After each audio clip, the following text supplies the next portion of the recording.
Buenas tardes. Buenas tardes a todos y a todas. My name is Brenda Lazaro. I am a sophomore CCM and Spanish major. Welcome to Transgressing Words, Transforming Worlds, an event that features a performance from visiting poet Willy Palomo, a panel with immigrant justice advocates, and a pop-up scene display that includes scenes made by students in a Latinx Communication Studies course. Thanks to all for being here, and to our co-sponsors, La Chispa, a Green Fund supportive environmental justice communication initiative, American Ethnic Studies, Latin American Studies, Civic Communications and Media, and especially the Learning by Creating Mellon Grant.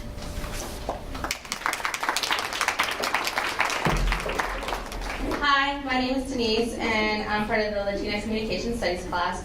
And we will begin with a performance by Willy Palomo. Willy is the son of two immigrants from El Salvador. He learned poetry from the worlds of hip-hop and slam, and is currently working on his Master of Fine Arts in Poetry and Masters in Latin American and Caribbean Studies at Indiana University. In 2017, he received the MLK Building Bridges Graduate Student Award, the Latino Faculty and Staff Graduate Student Award from Indiana University, and the City of Bloomington Latino Leadership Award for his work founding Undocu Hoosiers Bloomington, an activist organization dedicated to supporting undocumented communities in Indiana.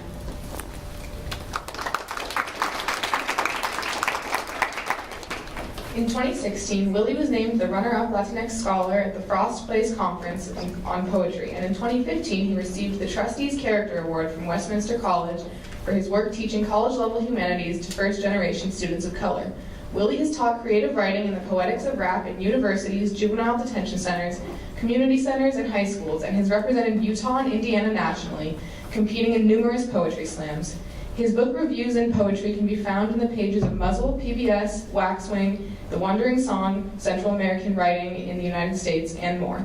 And if you're moved by your experience today, and we think you will be, please visit Willy's website, palomopoemas.com, to read and listen to his poetry. Now, without any further ado, please make some noise for Willy Palomo.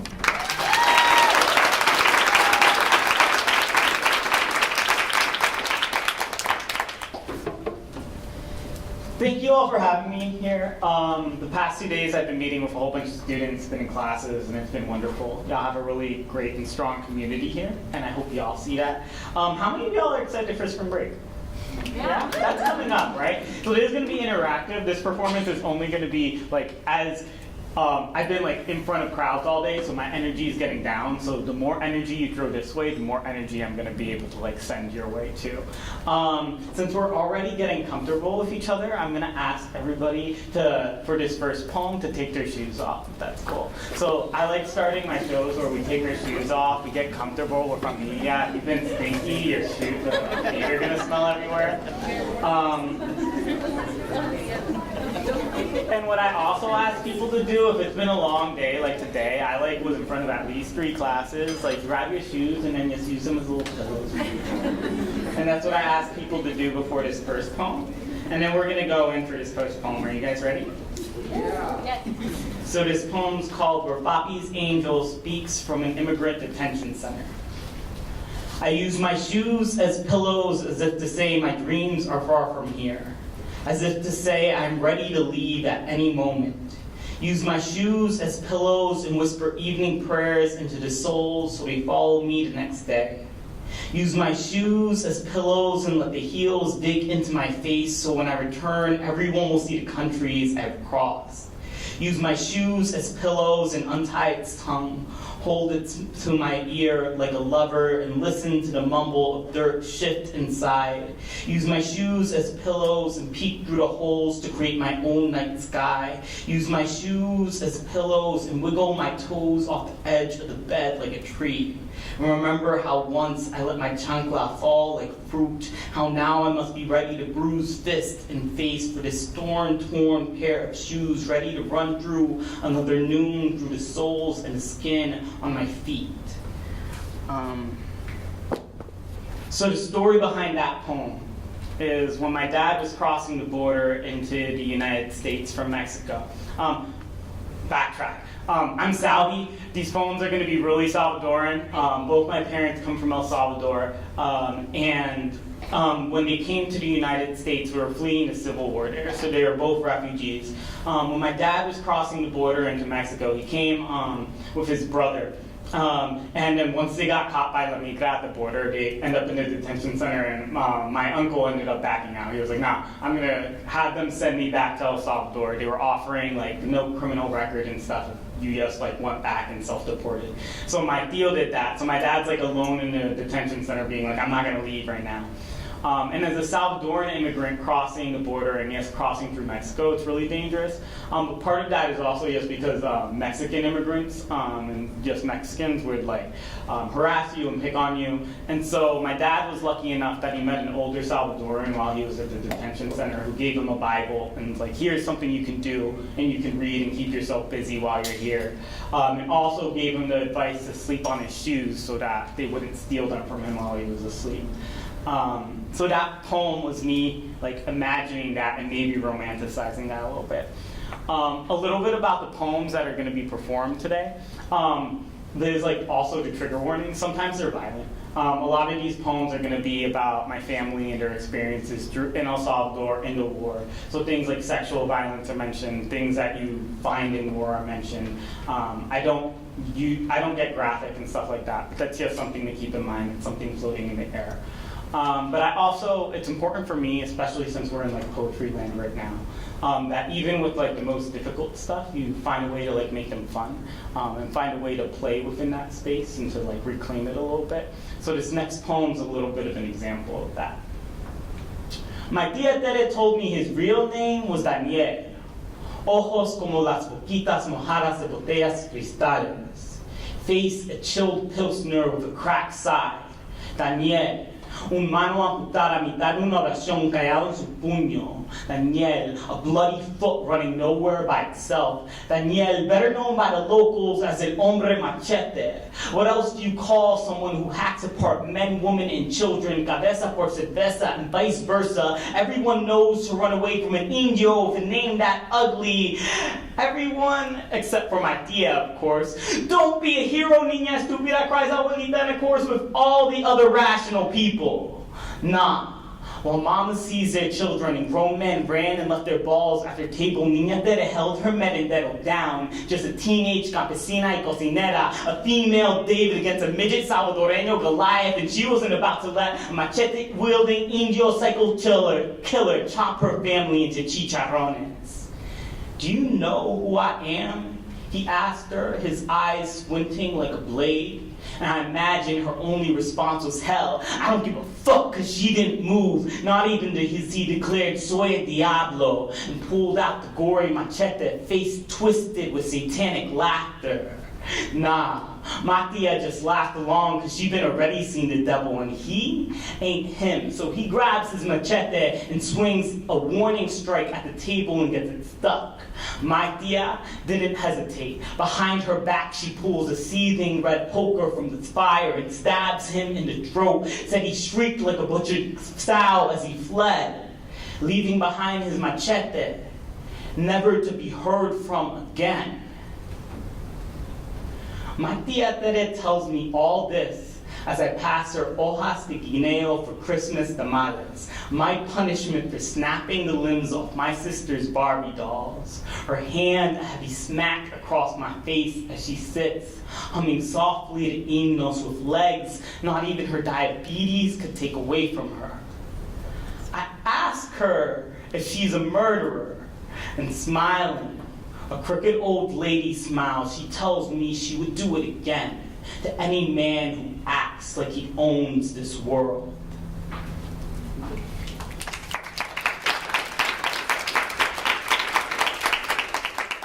Next poem's from my mom's perspective. And it's stuff that she experienced during the war. I'm trying to think if there's anything else I need to say. No, and that should be it.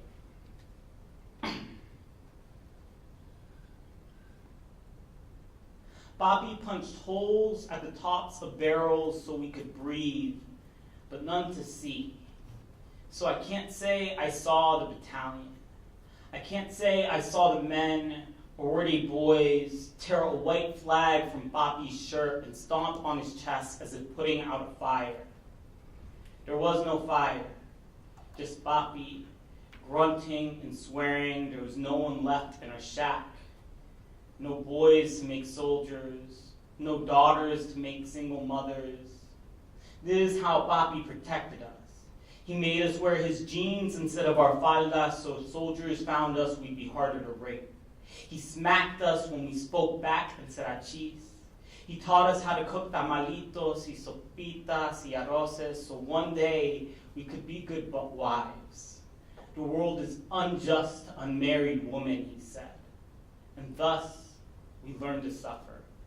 Good daughters, we listened, even when soldiers revved their cackling engines to run them over again, even when our men cheated on us again and again. Papi should have died that day. It took one man to stand between him and the soldiers. It took one man to yell stop and defend his good name. In English, witness is a translation of martyr. In Spanish, testificar comes from wagering your flesh on the truth. Power forgets some of us survived to tell the story. The man lived, the soldiers fled. Papi lived, and slowly we massaged his ribs back into place. For weeks we put warm milk on his tongue. The swelling stopped. He relearned how to walk. Some of his daughters are still hiding in barriles de frijol. Others are mastering the art of walking away.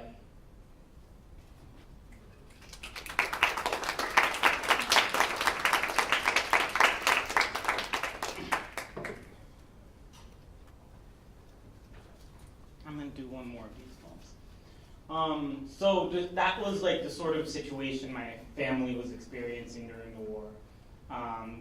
My mom's side of the family was in San Agustin in this really rural area called the Cantones, where there were like basically like one family every like so and so miles. And they ended up having to move from there and fleeing the war and ended up in Iquilisco. And then, which is like another rural part, but a little bit more like people and compact. And a family friend gave them a little bit of land there that they could start doing stuff with. And eventually my mom got pushed. My grandpa was really adamant about not splitting the family up, but at a certain point that just became impossible while still keeping people fed. So my mom ended up being sent to San Salvador, where she bounced between a whole bunch of families, and then she got the opportunity to come to the United States. So this next poem is about her crossing the border. The ending of this poem, people keep telling me, or published magazines keep telling me I should switch it because it's a little too confrontational, they say. But I'm really adamant about keeping it the same. And partly is because well, y'all will see it and then I'll say more about what I think poems can do. At the border, that coyote forced Mama to run with the men as punishment for refusing to be raped alongside the other woman. I do not know how to describe the way the sand bit into the soles of her feet, inching further and further until it became her skin, her flesh. I do not know how to describe the way each step felt like it was underwater when there was no water. Her sweat became dry beads of salt, of sand stumbling down her face until it became her face, Mama, a sand woman, her throat hissing like wind and snakes, her thighs rubbed together so raw they bled, a dry red, stone sharp as crescents cutting into her feet. Then came the hills. In this version of the poem, we'll end the story here, where Mama finally rests, where her hands are already half buried in the desert. In this version of the poem, everything Mama carried finally falls off her back.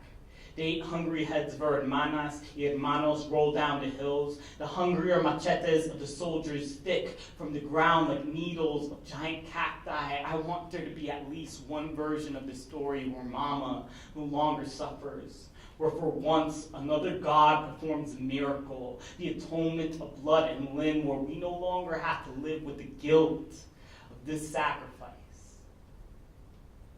In this version of the poem, a man lifts Mama onto his back and carries her the rest of the way. This man is the same man who stood up when the coyote tried to place Mamo with the other woman and told him, no, she is my sister. We will not part. When the coyote tells this man to leave her behind to dissolve in the dust, he carries Mama the way the sky carries the moon. The light we see by in the dark, the only pure thing in the sky.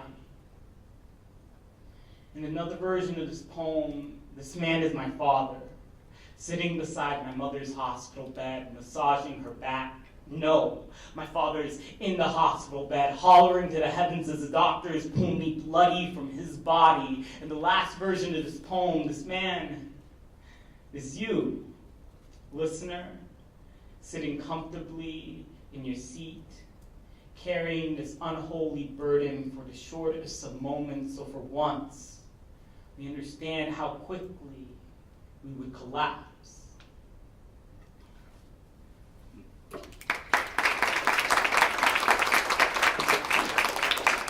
And I like getting that poem that way, because I feel like it's such a small thing to ask people, with like just for 10 seconds to like imagine yourself in like somebody else's shoes, right? Part of that is also because I also believe in the power of spoken word and the power of story to like change people's minds and do stuff about things. My own activist background working with Indaki Hoosiers over in Indiana. Before we started that group, the idea of it blossomed from this poetry reading we had called Indaki Poets, where we had one undocumented poet and another poet who could speak about immigration, speak about his issues, read their work, and then have a panel of IUYA, which is the Indiana Undocumented Youth Alliance over in Indiana, share their personal narratives.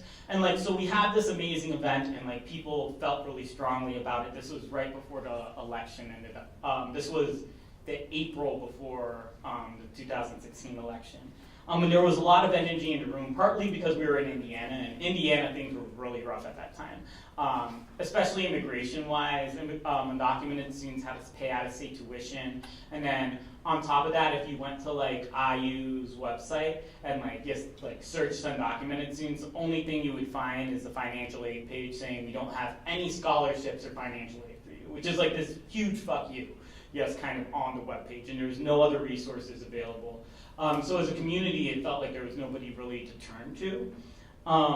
And so like we had this event, and I saw that there was a lot of energy in the room. So I like gathered people's emails, and didn't really have a plan. But I ended up talking to the director of La Casa, which was a Latino cultural center there. And with conversations with her, it's like, we'll try to start an undocumented student group and see like how that works, like a club that can like focus on these issues and try to build community. And the people who would become the core members and the people who like showed up that first meeting and who ended up sticking throughout the whole year, when we asked like, oh, how did you hear about us? A lot of it was they were there because they were at that poetry reading, which for me was like really real, because some of these people stuck out through like the whole drama of the election, all of the activism we ended up doing at that time. We were really active, especially last year in the streets, meeting with administration, really fighting for them to do more for undocumented students. And it worked. There's a lot more the institution can do, but as I said, they didn't have anything, so any progress they made was like a huge leap and like kind of step in the right direction. Yeah, so I'm gonna read, I'm trying to decide whether I should do something or not. Yeah, I'll do it. So part of what really sucks about me being here right now in this physical space, it isn't any of your fault, but on Saturday I got the terrible news that like one of my close friends had died over in Salt Lake.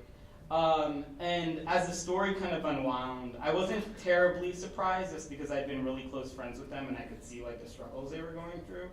But something I did learn kind of after death ended up happening, stuff like that, was that they had been, like the way the family constructed the narrative around this death was that they had been sexually abused a lot as a child. And then did something that like no one else in the world knew until like the last 6 months this person was alive. Which is something that's just astounding. And I knew, like, we had been in conversations where it was like worked around before, so I wasn't terribly surprised to hear. But at the same time, I want to like point to that silence around like whether it's like issues of sexual assault or whether it's issues of migration, these silences are kind of related. In the sense that like throughout my own upbringing, kind of as a Salvadoran growing up in Utah, like so super isolated, I never had that culture around me. And a lot of the stories, and the stories I'm sharing now, are stories that I've just learned like within the last like 3 to 5 years. And my whole like growing up, I grew up with these 2 people in my house, my mom and dad, who had been through a lot, but like, and had all these habits that were really particular to like El Salvador that like were never explained to me. The first time I went to El Salvador, I was 18. So by then I was like fully like formed like as an American and like had very little understanding of what I was even going to. And once I saw it, I was like, holy crap, why didn't you tell me all of this? And so like after the first week we're in Salvador, me and my mom are about to go to sleep. And I asked her, like, why didn't you tell me about El Salvador or any of this stuff? Like, this is really important. Like I realized that all this like stuff I didn't understand about myself or my family or my culture was all of a sudden making sense. And she didn't even answer me, like my mom. Like I asked her this and then it's just like silence and crickets. So the next year we go visit El Salvador again. And I asked her again. And I was like, Mom, remember that messed up time last year when I asked you this question and you didn't even answer me? And my tia was in the room at that time too. And like my tia hears me like ask this question of my mom. And my tia was like, you're so stupid, Willy. Of course she couldn't like answer that question. What did you expect her to say? Like there's so much about this country that's like impossible to translate. And how was she supposed to translate it to you who like was growing up in Utah and had none of the context? And my mom was like, yeah, I remember the question. And I tried to say something and there was just a knot in my throat. And I couldn't say anything else. And I think those silences are related. And I think the importance of speaking out against them is also something that I want to emphasize now. And I'm going to read this fucked up poem I wrote about Selena. Selena was her name. And the ending of it is messed up, but it's a conversation we had where we were both like, if you were any other person, you would be dead already. And this poem's called Poem Featuring Every Other Version of Our Universe. Selena, this is the version of our universe where I can only speak to your ghost.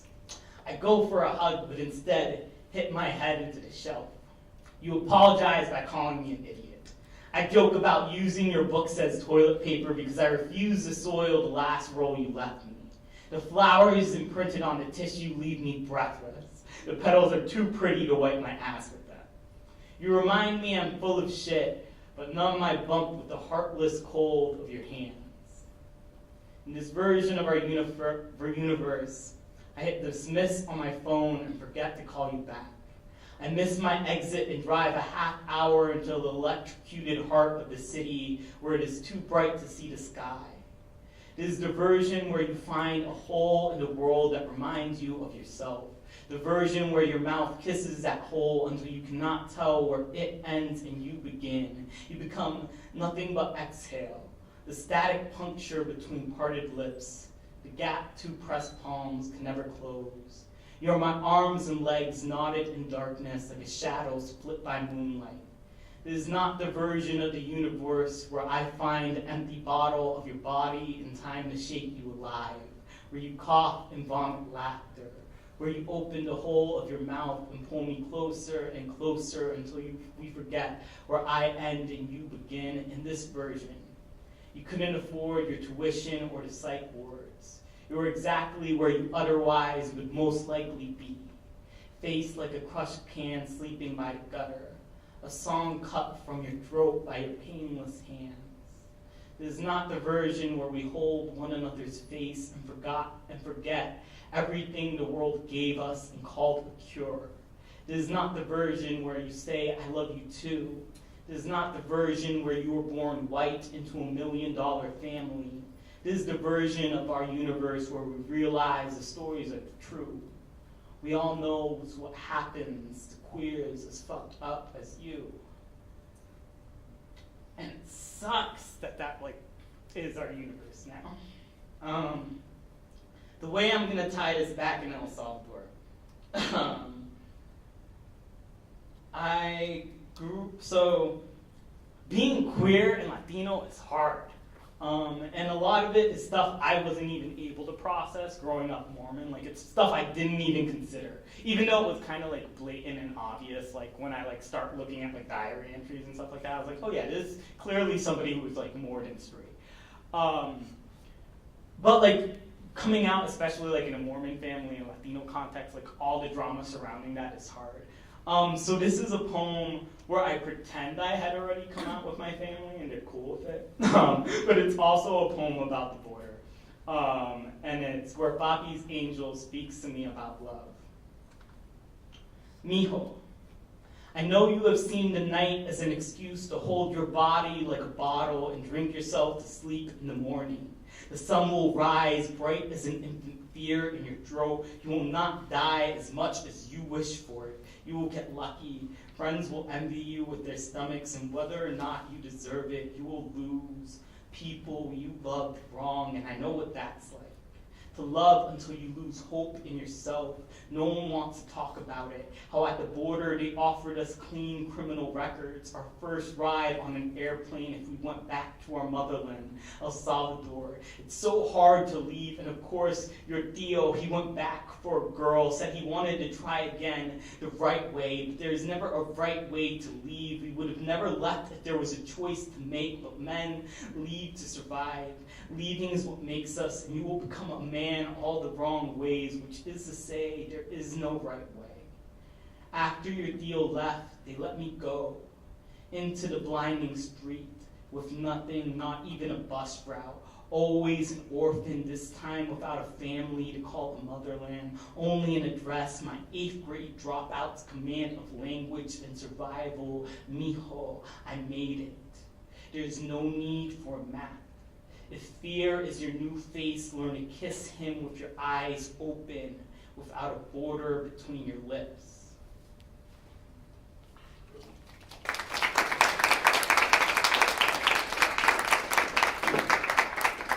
I made these little broadsides of that poem too, with a gay little El Salvador in the background, with little rainbows on it, if y'all want some. So my family ends up into the United States and all the struggles are over, right? Yeah. It was still rough it's still rough, damn. It's like, I'm already 22 and this shit's rough. But the next like kind of big thing that happened in my mom's life, so she ends up working as a maid for a lot of different families in New Jersey and New York. And she spent like the first 2 weeks just getting lost every single day. So she was supposed to like travel from my tia's house and then end up at the place she's supposed to work. But like she couldn't read, and she's like new to New York and has never been in a city environment like that. And is supposed to like with her like little like directions that they've given on a sheet, like find it. So she literally spent the first 2 weeks like trying to find a place she was supposed to work and getting lost and like very stumbling, asking people for directions and like trying to get on the right transport, and then just always coming back to the house, like sometimes super late at night, like empty-handed. My tia being like, where were you all day and why didn't you show up? And she was being like, I couldn't find it again. And that was like the first while. And then what they did to solve that is they placed her to live with one of the Jewish families she was supposed to work with, which made it easier so she could start working, but was also extraordinarily isolating, like not even speaking English and just living there and like cleaning for them as their maid. And that's like the first chunk that was really difficult. This next poem is about some beef though that my mom had with this tia. So my mom was supposed to be like the maid of the family, and then my dad, who was this tia is like my dad's sister. My dad, who was living there, started hitting on my mom, and like that's how they got together, and eventually I like come out of that. But like the family was super mad that like my mom and dad ended up getting together, because like my mom comes from like a really humble and Nita background, and my dad and his family were all like city folk. So they all like saw my mom as somebody who was like supposed to be lower, and like they saw it as like kind of a betrayal that she even got with my dad and stuff like that. So there was always inter-family beef, and the month before I was born, my tia was asking my dad for money, so my dad gives her $600 he was supposed to spend on rent, and just like handed it over to her, which like was this huge like beef in the family. They say that's the point where I like turned over in the belly. I got upset about it, like 0 years old, and then on top of that, somehow my tia ended up being the one who named me. Like my mom didn't name any of her children; they all got named by the same tia. It's like this weird like power that like, how did you let that happen? So this next poem's about that.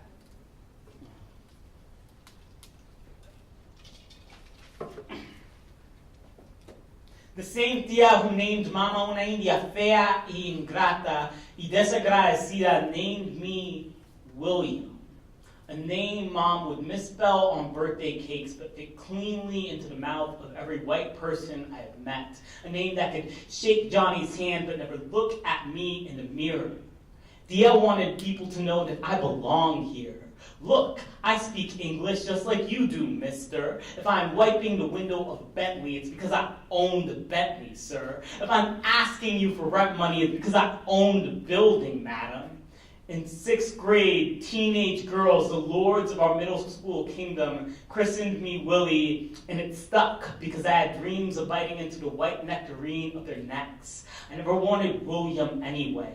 If you ask me, he was a sellout who couldn't pronounce his own name. When he's at the door, even his mama pretends he ain't home. Better be Willy, like Rodriguez, like Odon, like Perdomo. I could come back home as Willy Palomo, I'm telling you. If Mama wasn't already ass-tired from fighting over money, she would name me after her father, Felipe. It would be my name if there wasn't already too many holes in the wall or broken bottles shattered against the counter. Teachers would have called roll in fear of the sullen brown boy in the back of the classroom who always raised his hand and looked them dead in the eyes when he asked questions about the other side of history. Felipe is a man with strong, calloused hands, a grip that can rip a root shackled in rock, shoot a steaming stream of milk fat from swollen udders, catch a fish with nothing but his shirt as a net.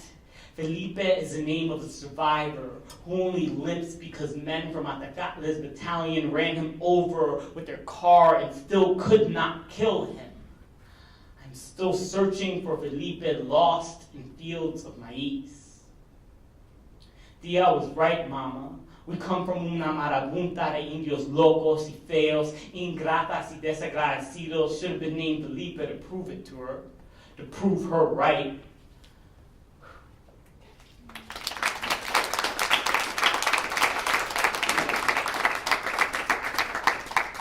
Okay, I got one last poem for y'all. And thank y'all all for having me. Y'all have been a wonderful audience. This one's dedicated to all the brown kids like me who suck at Spanish. When I asked the poet master Raul Zorita what I could do to improve the Spanish in my poems, he told me, ¿por qué quieres escribir en español? Tu mundo, tu realidad es en inglés. I stood frozen outside the locked door of his mouth as he shook my hand the way you tear a bad poem from a notebook. Kid, I know you've torn through your rhyme book searching for a way to make your tongue sound más cholo and less verb. Kid, no one will ever tell you English doesn't belong to white people. You will go to schools and teachers will hand you books and tell you to find yourself in them, the same way they handed you a box of Crayola in kindergarten and asked you to draw a picture of yourself without any brown crayons. In 1st grade, I hated speaking Spanish to my mama. I applauded myself for correcting her English. I was only one of her 3 children that didn't need an ESL class. My parents were so proud. We spent years having conversations neither of us could comprehend. Kid, I know you understand the distance that can turn your own mother into a foreign country. When your 4-year-old cousin corrects your Spanish, you will feel as stupid as an infant learning to walk. The next step from here is not giving up. Fall in love with the way a room full of Latin women suena como una luna llena de pájaros. Swim with Alfonsi Storni into the storm and drown in el ritmo de su respiro. Baila Shakira y Selena. When your homeboys mock you for speaking whitewash, don't let them reduce you to your tongue. You were raised on the same frijoles y queso duro. Blood doesn't speak any language. When the colonizers stole our indigenous and African ancestors, they could take away their languages and their families, but they could not beat their song out of them. When they stole their drums and forbade their sacred songs of worship, they began patting juba, beating their chests and legs, talked as drum heads, their heels kicking bloody prayers into the earth. When they cut out your tongue, you find another way to pray. Thank you.